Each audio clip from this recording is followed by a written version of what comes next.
Le peuple palestinien a été expulsé de son propre pays de façon préméditée il y a 76 ans.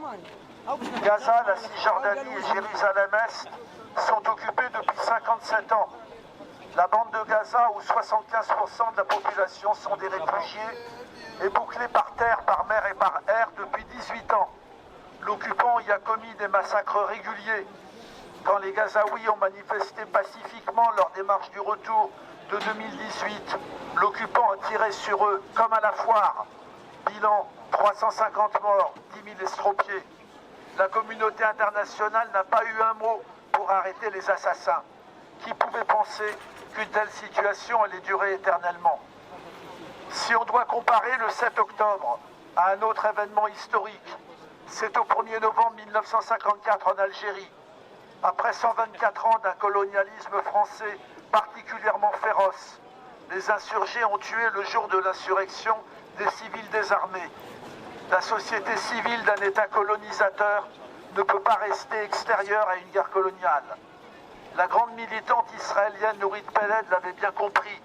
Sa fille Smadar a été tuée en 1997 dans un attentat du Hamas.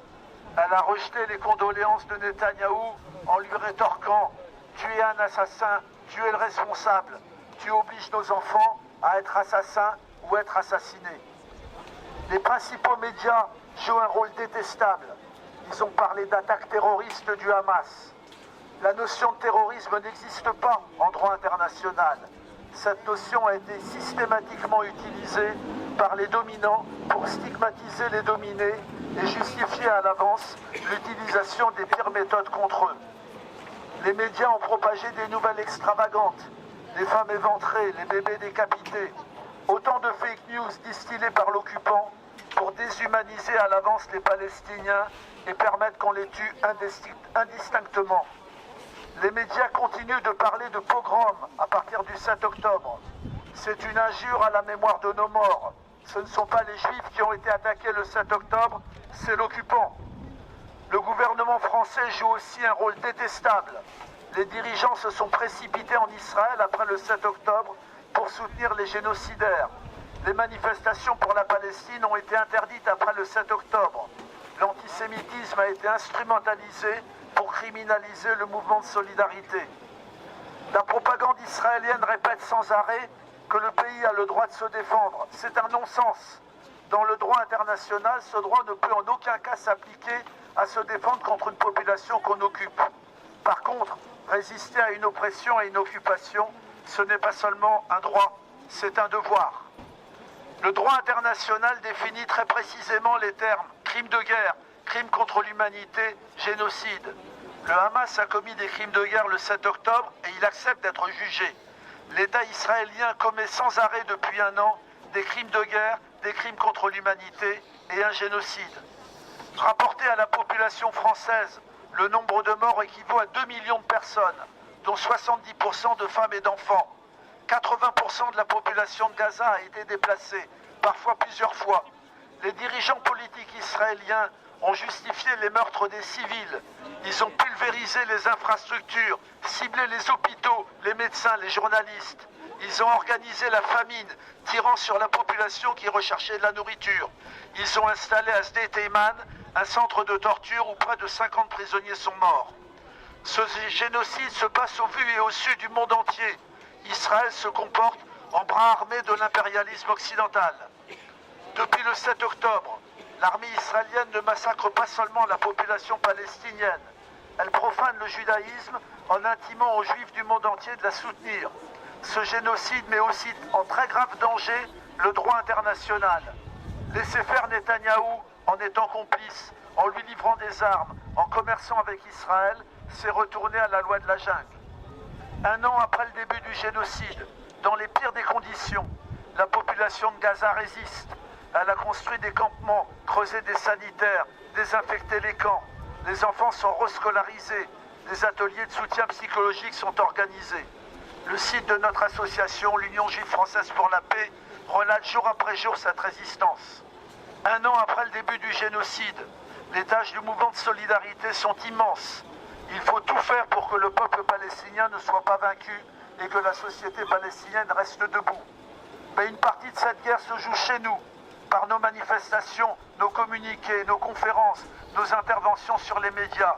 Nous devons tout faire pour forcer nos gouvernements complices à sanctionner l'État d'Israël. Organisation juive antisioniste et anticolonialiste, l'UJFP continuera à soutenir Gaza. L'UJFP appelle aussi la justice internationale à juger les dirigeants israéliens. Aucun génocide ne doit rester impuni.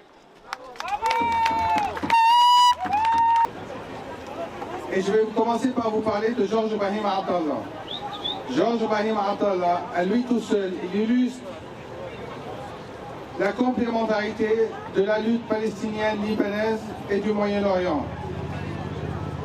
Ce Libanais né chrétien, devenu communiste libanais, a lutté pour la libération de la Palestine, a emprisonné en France sous la pression des États-Unis et de l'entité sioniste 40 ans de sa vie dans les prisons françaises, ce qui fait de lui le plus ancien prisonnier politique en France. Ils ont pu le garder 40 ans en prison, mais ils n'ont pas pu tuer son souffle de résistant. Car de sa prison, il vous appelle, toutes et tous, à soutenir les résistances qui s'unissent contre le monstre sioniste. Ce monstre sioniste qui tue en Palestine et au Liban. Le Liban, ce petit pays, paye cher son soutien au peuple palestinien. En 15 jours, le bilan est terrible.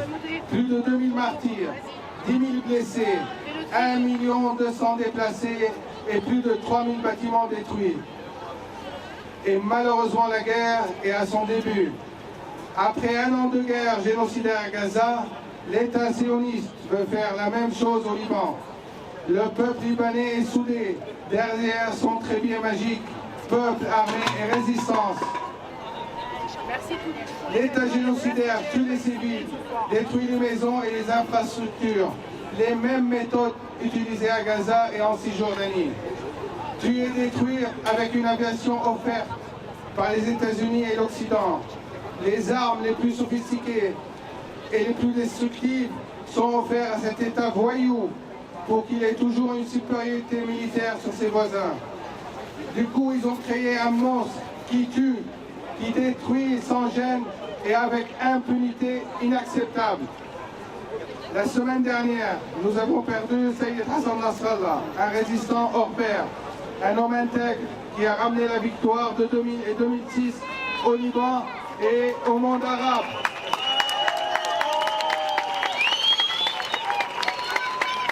Ne croyez pas les médias français qui vous le présentent comme un terroriste. Les terroristes sont les Israéliens qui tuent les Palestiniens et les Libanais par milliers depuis 1948. Le Liban a décrété 3 jours de deuil national. Nous avons perdu beaucoup de leaders sur la route de Jérusalem. De Antoun Saadi en 1949 à Sayyid Hassan Nasrallah, à Ismail Haniyeh en 2024 et entre deux, des dizaines et des centaines comme Arafat, Abou Iyad et plein d'autres. Il y aura toujours d'autres leaders pour prendre le flambeau.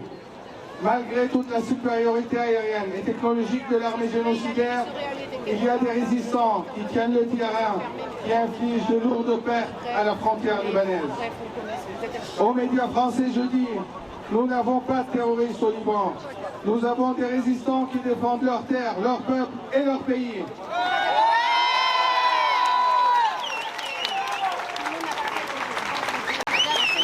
Non, l'État sioniste n'a pas le droit d'envahir le Liban. Oui, Israël occupe les territoires libanais depuis 1978. La résistance est un droit, la résistance est un devoir.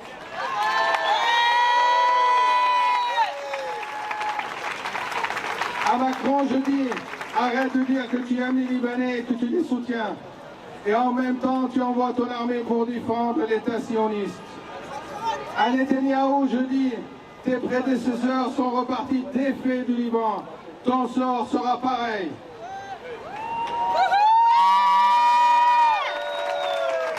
Malgré toute l'aide apportée par l'Occident, l'État sioniste, malgré tous les crimes perpétrés en Palestine et au Liban, la victoire sera au peuple palestinien et libanais, parce qu'ils défendent leur terre. Ils sont du bon côté de l'histoire. Le prix de la liberté et de la libération est coûteux, comme il a été coûteux au Vietnam et en Algérie. Le Liban ne se mettra jamais à genoux. Comme on a vaincu en 2000 et en 2006, on vaincra en 2024. Vive le Liban, vive les Libanais et vive la résistance.